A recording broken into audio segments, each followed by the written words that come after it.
কিছুদিন আগেও সোশ্যাল মিডিয়ায় ঢুকলেই নজর পড়ত বিদেশি বউ নিয়ে হেলিকপ্টারে চড়ে দেশে ফেরার হিড়িক। তবে এবার ঘটেছে একটু ভিন্ন ঘটনা।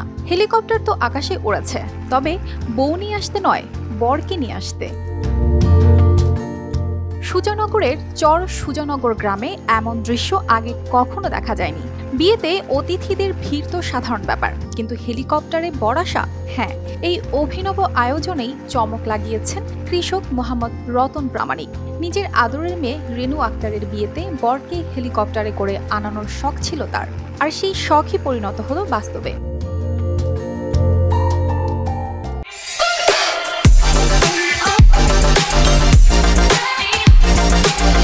7 অক্টোবর সোমবার দুপুরে হেলিকপ্টারে চড়ে সাথিয়া উপজেলার বন গ্রামে ব্যবসায়ী জুয়েল হোসেন শামীম এলেন শ্বশুরবাড়িতে। শ্বশুরের পাঠানো হেলিকপ্টারে চড়ে তিনি সুজানগরে পৌঁছান। পুরো এলাকায় তখন উৎসবের আমেজে ভরপুর। গ্রামের শত শত মানুষ জমায়েত হয়েছিল এই অসাধারণ দৃশ্যের সাক্ষী হতে।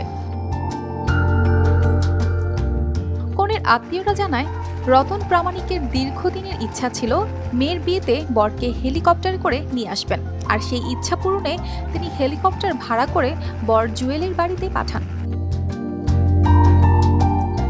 এরপর বিয়ের আনুষ্ঠানিকতা শেষে হেলিকপ্টারেই নববধূকে নিয়ে নিজের বাড়িতে ফিরে যান বর। এদিকে এমন দৃশ্য দেখার জন্য গ্রামের মানুষের উচ্ছ্বাস ছিল চোখে পড়ার মতো।